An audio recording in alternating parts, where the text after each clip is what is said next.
Kalian pernah dengar kalimat kedudukan garis terhadap elips? Apa yang kalian pikirkan ketika mendengar kalimat tersebut? Garis, elips, kedudukan, atau malah kayak gini? Salah. Bingung ya? Simak penjelasan berikut ini agar kalian paham tentang kedudukan garis terhadap elips.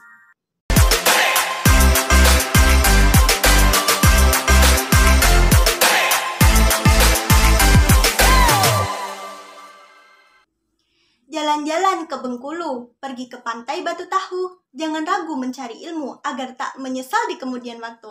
Hai teman-teman, kembali lagi dengan aku, Anggi Novitareni, yang akan menemani teman-teman belajar matematika biar tambah seru.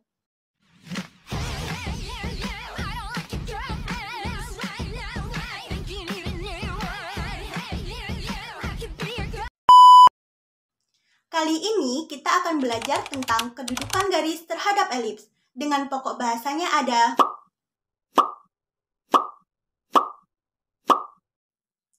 Oke teman-teman, yang pertama kita akan membahas mengenai kondisi kedudukan garis terhadap elips.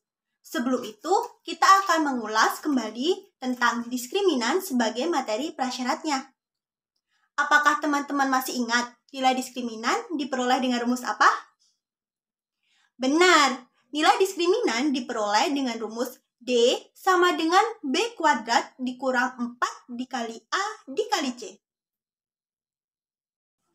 Nah, karena teman-teman masih ingat mengenai diskriminan, sekarang kita akan lanjut membahas tentang kondisi kedudukan garis terhadap elips. Kedudukan garis terhadap elips terbagi menjadi 3 kondisi. Kondisi yang pertama, garis tidak memotong elips. Perhatikan gambar di samping. Gambar tersebut merupakan contoh garis tidak memotong elips. Mengapa demikian? Karena sebuah garis dikatakan tidak memotong elips jika garis dan elips tidak memiliki titik potong. Keduanya saling lepas. Kondisi yang kedua, garis memotong elips di satu titik atau menyinggung elips. Nah, sebuah garis dikatakan menyinggung elips jika hanya memiliki satu titik potong, seperti tampak pada gambar di samping. Dan yang ketiga, garis memotong elips pada 2 titik. Garis memotong elips di 2 titik artinya memiliki 2 buah titik yang sama-sama dilalui baik oleh garis ataupun elips. Dapat dilihat pada gambar bahwa garis tersebut memotong elips di 2 titik.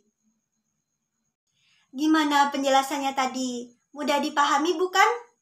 Nah, teman-teman tahu nggak sih kalau kedudukan garis terhadap elips ini ada syaratnya loh? Apa saja syaratnya? Simak terus penjelasannya ya.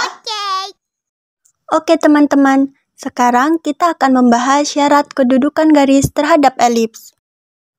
Syarat yang pertama, jika nilai diskriminan D kurang dari 0, maka garis dan elips saling lepas. Dengan kata lain, garis tidak memotong elips.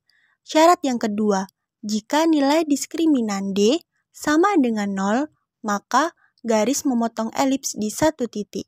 Syarat yang terakhir, jika nilai diskriminan D lebih dari 0, maka garis memotong elips di 2 titik. Syarat kedudukan garis terhadap elips ini sangat penting loh, jadi harus kalian ingat. Kalau nggak diingat, yang benar aja, rugi dong. Setelah kita bahas penjelasan tadi, sekarang kita masuk ke materi langkah-langkah menentukan kedudukan garis terhadap elips.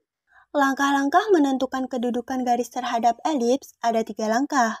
Langkah yang pertama, substitusi persamaan garis lurus ke dalam persamaan elips, sehingga diperoleh persamaan kuadrat. Apakah AX kuadrat ditambah BX ditambah C sama dengan 0, atau AY kuadrat ditambah BY ditambah C sama dengan 0. Yang kedua, menentukan nilai diskriminan dari hasil persamaan kuadrat yang diperoleh dengan rumus D sama dengan B kuadrat dikurang 4AC. Yang ketiga, menyimpulkan hasilnya. Apakah garis tidak memotong elips, garis memotong elips di satu titik, atau garis memotong elips di 2 titik dari nilai diskriminan yang diperoleh. Nah, untuk menambah pemahaman kalian tentang kedudukan garis terhadap elips, Simak penjelasan contoh soal ini ya. Contoh soal yang pertama. Nah, untuk menyelesaikan soal tersebut, kita ada 3 langkah. Langkah yang pertama, substitusi persamaan garis ke persamaan elipsnya. Kita ketahui persamaan elipsnya yaitu, setelah itu, kita substitusi persamaan garis ke persamaan elips dengan mengganti Y menjadi X ditambah 5. Setelah itu, kita operasikan X ditambah 5 dikurang 1, sehingga menjadi X ditambah 4. Kemudian, kita faktorkan sehingga menjadi X kuadrat dikurang 4X ditambah 4 per 9 ditambah X kuadrat ditambah 8X ditambah 16 per 4 sama dengan 1. Kemudian kita samakan penyebutnya menjadi 36. Setelah itu, operasikan seperti biasa sehingga ruas kanan menjadi 36. Kemudian kita kalikan sehingga hasilnya menjadi, kita operasikan seperti biasa sehingga didapatlah persamaan kuadratnya 13x kuadrat ditambah 56x ditambah 160 sama dengan 36. Maka nilai A sama dengan 13, B sama dengan 56, C sama dengan 124. Selanjutnya, kita akan menentukan nilai diskriminan. Kita tahu rumus diskriminan yaitu D sama dengan B kuadrat dikurang 4 dikali A dikali C. Kemudian kita substitusi nilai A, B, C yang udah kita peroleh. Di mana nilai A-nya 13, B-nya 56, C-nya 124 ke rumus diskriminan. Sehingga didapatlah nilainya yaitu D sama dengan min 3312. Nah, langkah yang terakhir, kita akan menarik kesimpulan. Karena nilai diskriminan D sama dengan min 3312 kurang dari 0, maka sesuai syarat kedudukan garis terhadap elips, garis Y sama dengan X ditambah 5, garis tidak memotong elips. Gambar di samping merupakan ilustrasi dari soal yang telah kita kerjakan tadi. Gimana? Mudah kan menentukan kedudukan garis terhadap elips? Asal teman-teman ingat langkah-langkah dan syaratnya, pasti teman-teman bisa. Nah, untuk menambah pemahaman teman-teman, coba kerjakan kuis berikut ini. 3, 2, 1, go!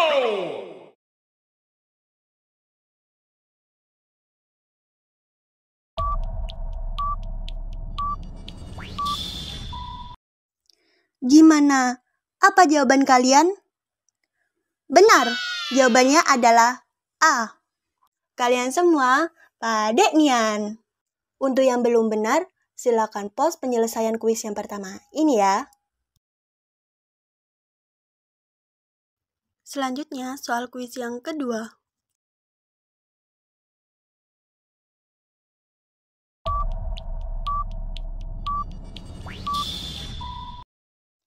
Gimana? Apa jawaban kalian? Benar, jawabannya adalah C. Untuk yang masih salah, silakan pause untuk melihat penyelesaiannya ya.